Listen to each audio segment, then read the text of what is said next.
Bonjour tout le monde, je vous retrouve aujourd'hui en live. Ça faisait un petit moment que je m'étais pas prêtée à cet exercice et du coup je retrouve le trac de ces moments. J'ai le cœur qui bat fort et le ventre qui tiraille, mais je suis quand même là, fidèle à mon engagement.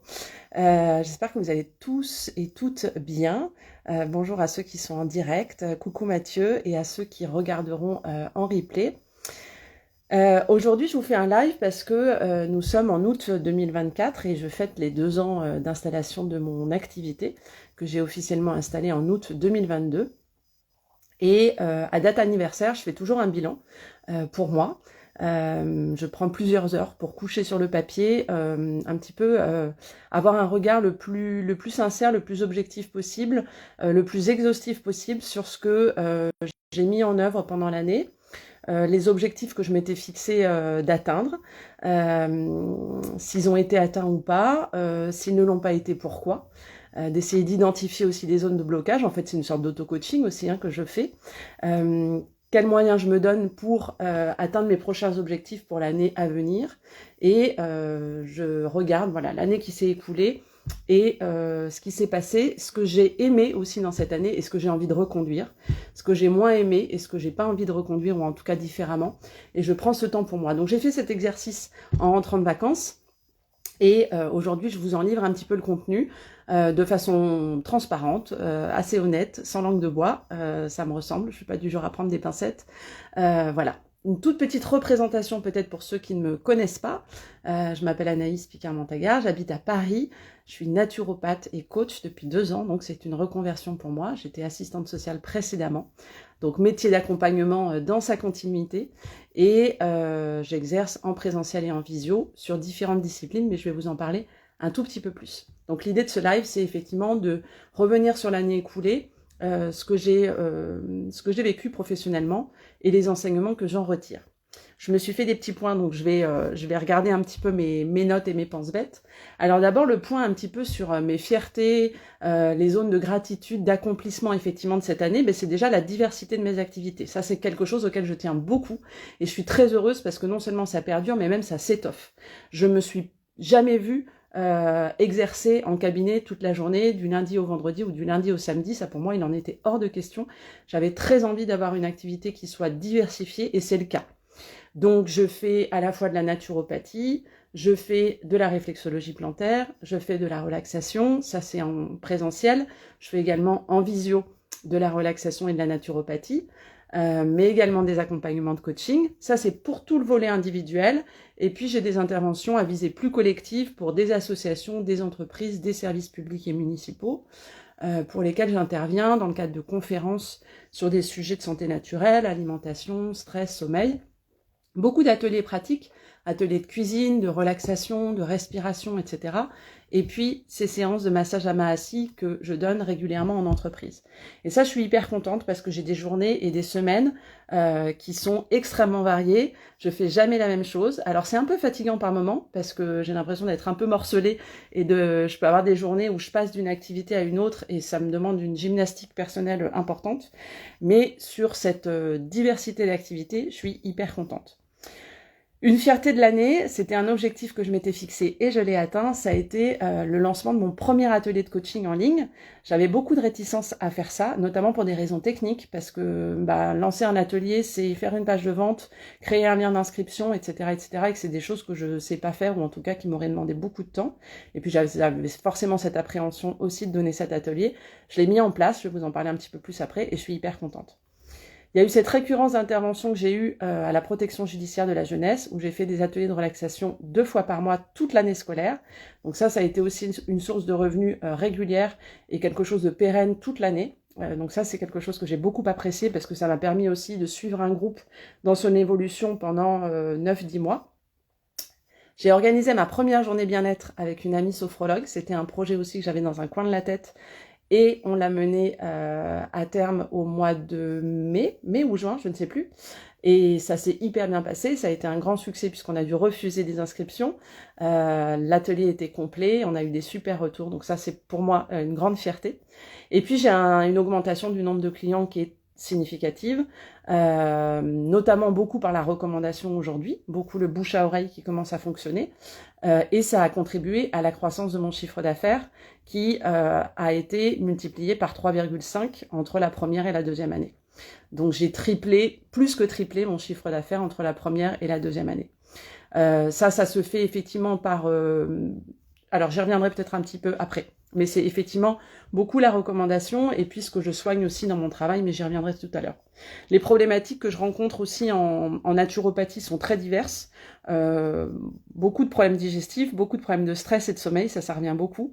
Mais j'ai aussi beaucoup d'autres motifs de consultation chez les personnes qui viennent me voir. Et puis en coaching, c'est beaucoup des gens qui... ont des désirs de changement de vie, de reconversion, qui s'interrogent beaucoup, qui ont beaucoup de peur et besoin de travailler là-dessus. Les fiertés de mon année, ça a été aussi tout ce qui est lié au développement personnel et au soutien de mon activité. Je me suis fait beaucoup accompagner cette année et j'ai beaucoup investi d'argent aussi là-dedans. Notamment, je me suis fait un... Pardon, j'ai été accompagnée à nouveau en coaching, puisque je me suis fait coacher à mon installation en tant que naturopathe, et je me suis fait réaccompagner cette année par une nouvelle coach. Et ça m'a beaucoup aidé à passer des paliers et à passer au-delà d'un certain nombre d'appréhensions.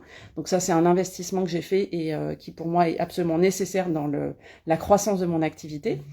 J'ai aussi investi maintenant depuis quelques mois dans le fait d'être supervisée par une naturopathe plus expérimentée que moi, parce que j'ai éprouvé ce besoin d'élargir un petit peu mon champ de réflexion, et il y a des moments où j'ai le nez dans le guidon, comme n'importe quel professionnel.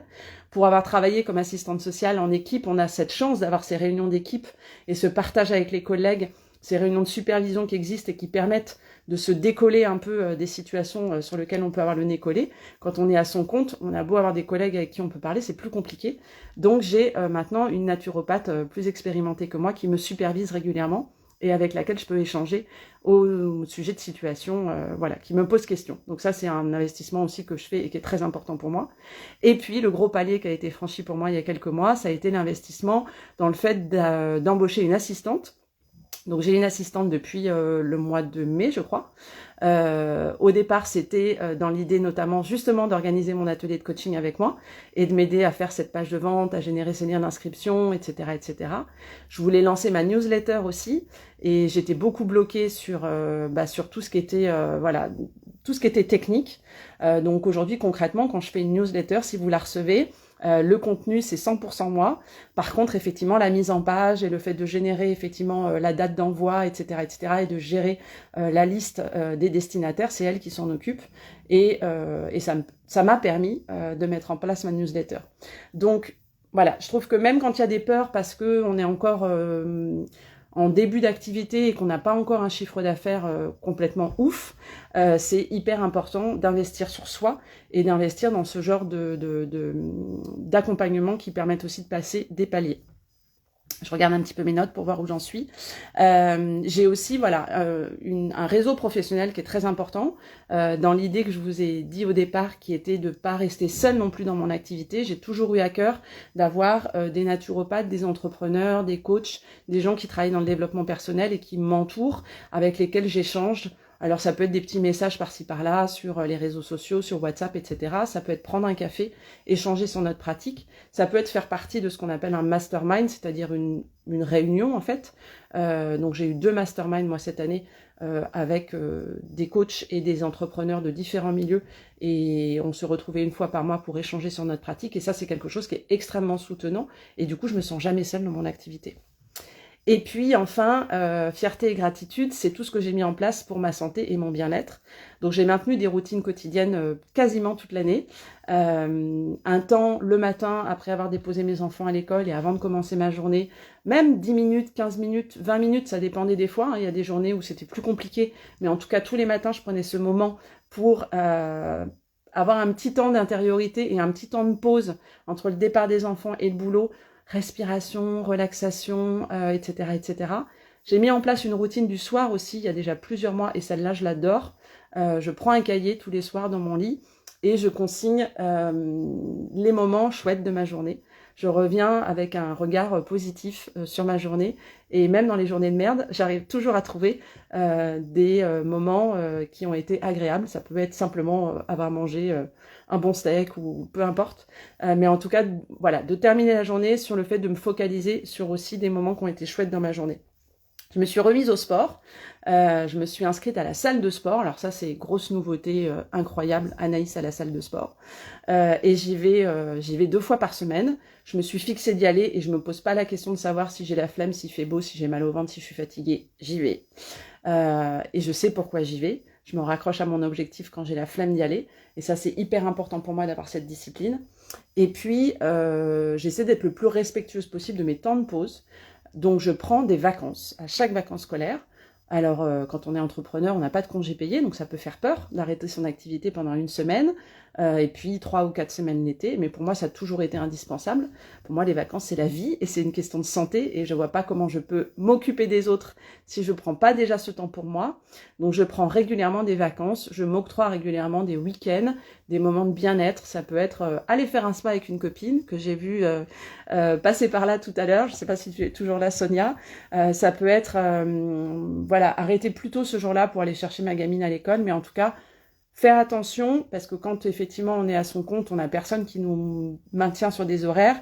Moi, ça m'arrive de bosser le samedi et le dimanche aussi, donc il faut que je sois très scrupuleuse à baliser dans mon emploi du temps des moments de pause et de régénération pour me permettre de tenir.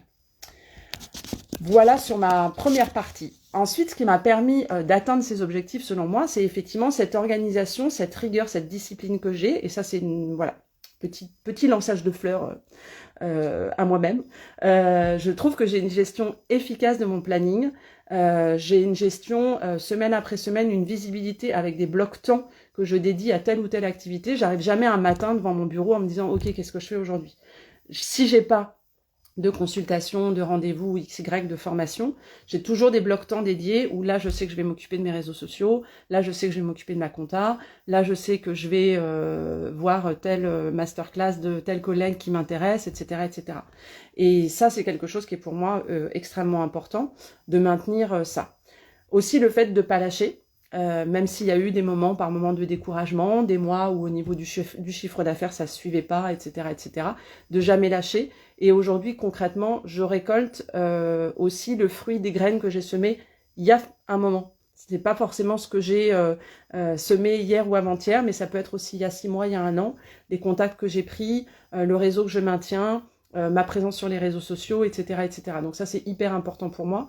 De savoir parler aussi de mes compétences, de mes services, de sentir aussi les opportunités, c'est-à-dire aussi les gens qui pourraient en avoir besoin et de savoir parler de moi au bon moment. Ça, c'est hyper important pour moi. De soigner effectivement ma présence sur les réseaux, mon site internet, ma page Google, etc. Bon, ça fait partie du boulot. J'ai cru quand je me suis installée que je serais simplement naturopathe, mais non, je suis aussi entrepreneur, donc je suis obligée de faire attention à ça. L'anticipation des événements à venir, ça c'est quelque chose d'important pour moi. Je me laisse jamais surprendre par un truc qui me tombe sur le coin de la figure et que j'ai pas préparé. Donc là, par exemple, de septembre à décembre, j'ai beaucoup d'ateliers et de conférences qui sont prévus. Donc clairement, je fais un rétro-planning en fait, en me disant ok, j'interviens le 15 novembre, je dis n'importe quoi, à tel endroit sur tel sujet. Donc le temps, il faut que j'ai bossé mon PowerPoint. Là, il faut que je l'ai revu et que je l'ai bien en main. Si j'ai des matières premières à amener, des huiles essentielles ou je ne sais quoi, tel jour, je vais aller faire mes courses à Aromazone ou ailleurs, etc., etc. Mon flyer, il faut que je l'envoie à mon assistante.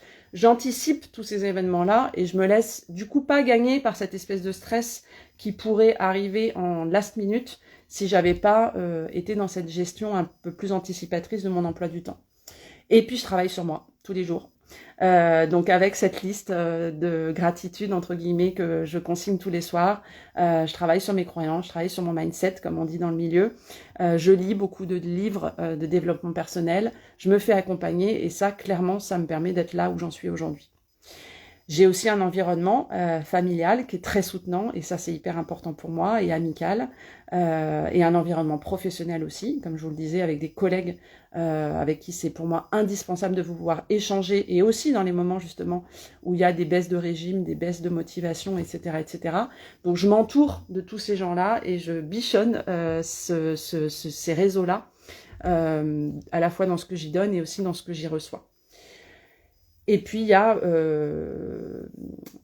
cet équilibre personnel aussi, encore une fois, que j'ai maintenu toute l'année et qui pour moi est vraiment la colonne vertébrale de tout ce qui va se déployer après, c'est-à-dire que je peux pas clairement avoir de la vitalité pour me lever le matin et avoir de l'enthousiasme à faire les choses si je prends pas soin de mon hygiène de vie, de mon alimentation, de mon activité physique, de mon sommeil, de mes pensées, de mes croyances, etc., etc. Alors les choses un peu moins positives, les regrets, les choses qui n'ont pas été accomplies, parce qu'évidemment il y en a. J'ai pas terminé des formations en ligne que j'ai achetées, et du coup ça me permet de mettre le doigt sur le fait que les formations en autonomie, c'est pas fait pour moi. Quand il y a un rendez-vous sur une formation en ligne tous les lundis à telle heure, par exemple, comme j'ai eu la formation en coaching avec Anne-Claire Méret, c'est ok pour moi. Je sais être là le vendredi à telle heure.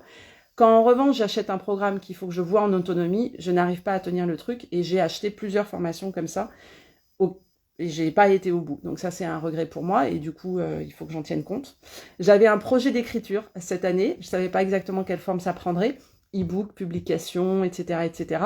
J'ai été prise par tellement d'autres choses et j'ai mis l'accent sur d'autres choses, mais du coup mon projet d'écriture n'a pas du tout avancé. Donc il faut clairement que je me pose la question à savoir si c'est prioritaire pour moi et du coup que je dégage le temps pour ou pas, n'est-ce pas Alexia? Les choses moins positives, c'est que j'ai encore du mal à couper avec mon travail, qui est un travail très prenant, qui me passionne et puis qui est un peu chronophage aussi.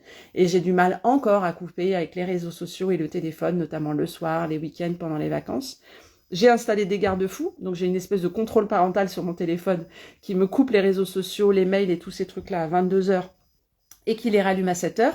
Mais par moment, dans des moments où j'avais très envie d'y aller, j'y vais sur l'ordinateur, hein, clairement. Je sais pas débloquer mon contrôle parental, mais je sais aller sur l'ordinateur. Donc il faut que je sois vigilante à ça parce que ça prend de la place sur des activités qui me ressourceraient forcément plus, comme la lecture, la musique ou ce genre de choses. Et puis j'ai encore une tendance, malgré tout, à me laisser envahir par le stress. Je disais que je suis pas envahie par le stress des derniers moments, par le fait que je fasse des rétro-plannings, mais par contre, je suis encore très sujette au stress et parfois au manque de recul et de discernement. Donc ça, c'est quelque chose sur lequel je travaille encore et toujours parce que c'est très présent.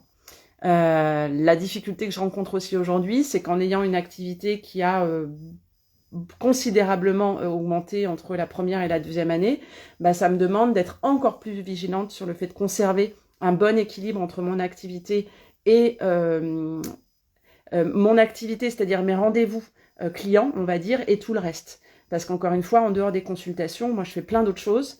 Et en fait, quand les ateliers, les conférences et les consultations prennent tant de place, il faut que je fasse attention à maintenir quand même toujours de l'espace pour pouvoir répondre aux mails, faire des devis, être présente sur les réseaux, faire mes tâches administratives, comptables, etc., etc.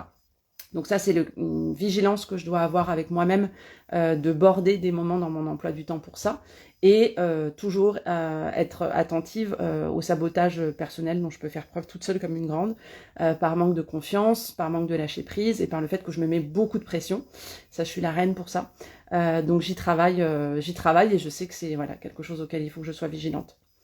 Ce qui pour moi a bloqué certaines choses et ne m'a pas permis d'atteindre certains objectifs, c'est justement cette peur, ce sabotage dont je peux faire preuve, me laisser envahir par le doute et ne pas être suffisamment dans la confiance, non pas simplement de moi, mais aussi de la vie, des choses qui doivent se passer, qui arriveront, etc., etc.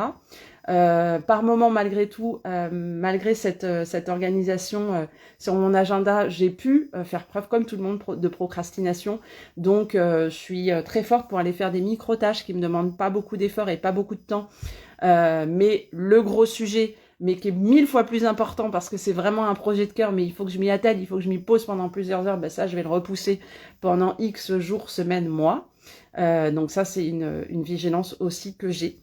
Et puis, je travaille encore une fois toujours sur mes croyances parce que c'est encore parfois difficile pour moi de parler et de proposer mes services sans avoir la sensation d'apparaître comme une vendeuse, alors que je suis avant tout une accompagnante et que si je propose mes services, c'est parce que je sais que la personne en a besoin et que ça peut l'aider à progresser et que c'est mon vœu en fait que les autres aillent mieux. Mais parfois, je peux me limiter par peur, effectivement, que ça soit vu comme quelque chose d'un peu vendeur. Donc là-dessus, je travaille sur mes croyances. Et puis, j'ai de la difficulté à dire non.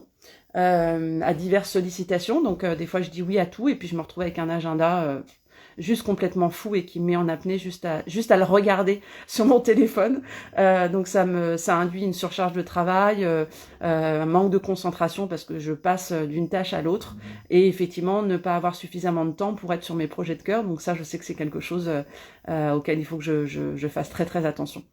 Mes projets, mes souhaits, mes engagements pour l'année à venir, pour l'avenir, c'est de mieux gérer justement mon agenda en créant des espaces vides, en acceptant qu'il y ait des demi-journées ou des journées où il n'y a rien pour pouvoir avancer sur des tâches de fond et sur des projets de cœur et de pas tout le temps remplir comme je sais faire à merveille. De continuer à déléguer les tâches au maximum, notamment celles qui ne m'apportent à moi aucune plus-value et qui ne relèvent pas de mon champ d'expertise, qui me prennent trop de temps et trop de charge mentale. Donc de pouvoir déléguer à mon assistante tout ce genre de tâches. De maintenir, de renforcer mes routines bien-être, ça je sais que c'est une question de santé mentale, physique et que c'est absolument indispensable que je continue à aller à la salle, à me déplacer à vélo, à pas me coucher à 3h du mat, à manger correctement, même si je suis humaine et que bien évidemment je mange aussi des hamburgers avec du fromage et du bacon de temps en temps. De réduire la pression que je me mets aussi. Peut-être en acceptant que certaines tâches ne soient pas faites, qu'elles soient mal faites, qu'elles soient faites de façon incomplète, mais en tout cas d'essayer de réduire aussi ma to-do et aussi de pouvoir me concentrer sur une tâche. Ça, j'imagine que c'est des choses que vous ressentez parce que je l'entends aussi beaucoup en consultation. C'est ce côté qu'on a aujourd'hui à être très vite dispersé par plein de choses parce que on est sur un travail, mais le téléphone vibre, mais il y a un onglet d'ouvert, mais on va faire un petit saut sur Instagram, etc., etc. Et donc en fait, une tâche qui aurait dû nous prendre 15 minutes, elle nous prend 2 heures parce qu'on n'a pas été focus. Donc ça, je sais que c'est quelque chose sur lequel je suis vigilante, c'est-à-dire que moi aujourd'hui, je laisse pas le téléphone dans la pièce où je travaille. Je l'enlève, je coupe WhatsApp sur l'ordinateur, etc., etc. Et je me mets des garde-fous comme ça pour tenir mon cap en fait. Je souhaite aussi couper beaucoup plus rigoureusement avec l'ordinateur, quelles que soient les formes en fait de support et le travail et les réseaux sociaux le soir notamment, et d'avoir des vrais moments de régénération, qui soient de la lecture, prendre un bain, discuter avec mon mec, faire une partie d'échecs, écouter de la musique, me coucher tôt, etc., etc. Donc voilà. Et puis continuer à proposer, à démarcher. Moi, depuis que je suis installée, je démarche beaucoup. J'attends pas qu'on frappe à ma porte. Donc, je repère en fait les endroits où j'ai envie d'intervenir et je propose mes services. Donc, je vais continuer à le faire. Et notamment, j'ai le souhait de le faire dans des endroits que j'ai pas encore touchés aujourd'hui, comme des écoles, par exemple, des EHPAD, des centres de formation, des services sociaux, etc., etc. Bon, j'ai l'impression que c'est un peu une redite. Ce que je mets en place pour y arriver, bon, vous l'avez compris, c'est la gestion de mon agenda, c'est mes routines et le soutien de mon développement personnel, c'est la délégation. Donc, je vais pas revenir sur tout ça parce que finalement, effectivement, c'est un peu répétitif par rapport à ce que j'ai déjà dit. Et ce que je fais pour atteindre ces objectifs, c'est aussi tout ça. Voilà. J'ai à peu près fait le tour. Je sais que je suis très bavarde. Je sais que quand je me fixe de faire un live de 15-20 minutes, il peut durer une demi-heure, voire plus. Donc j'ai parlé un peu vite. J'ai été un peu... Voilà, j'ai coupé plein de choses que je voulais vous dire parce que finalement j'ai l'impression que c'est des redites. J'espère que... Je vois qu'il est... Voilà, ça fait 25 minutes. Donc en conclusion, aujourd'hui je fais une activité que j'adore. Je kiffe ma vie. J'ai jamais été aussi épanouie. Ça m'a demandé de faire des choix. Ça m'a demandé de renoncer à un certain confort et une certaine sécurité, notamment la sécurité du salariat, la sécurité du fonctionnariat, en étant... Alors je dis pas que c'est le paradis, hein, loin de là, mais en tout cas, voilà, il y a d'autres choses qui sont compliquées à gérer quand on est à son compte. Effectivement, l'incertitude financière d'un mois sur l'autre. Moi, j'ai clairement baissé aussi en termes de niveau de vie, entre guillemets. Je suis mon propre chef, donc je suis obligée d'être très attentive à mes horaires, à mon rythme, à mon investissement et à être mon propre flic, entre guillemets, pour pouvoir me mettre au boulot. Mais je reviendrai en arrière pour rien au monde. Et c'est tout ce que je vous souhaite, et c'est tout ce que je souhaite à chacun et chacune des personnes que je rencontre, de trouver ce qui vous fait vibrer, de trouver ce qui est au fond de votre cœur, et d'accepter de prendre des risques, de renoncer à peut-être des choses qui sont confortables sur certains aspects, mais très inconfortables sur d'autres, et puis d'arriver à aller de l'avant pour trouver le plus d'épanouissement possible, qui soit physique, mental, émotionnel. Voilà, j'espère que ce partage vous aura été instructif, vous aura peut-être inspiré si vous êtes entrepreneur, vous aura donné un petit peu plus d'éléments me concernant si vous êtes client, cliente. N'hésitez pas à me poser vos questions, à m'envoyer vos messages privés également si certaines questions vous viennent dans un second temps. Et prenez soin de vous, je vous embrasse très fort et à très vite. Ciao, ciao!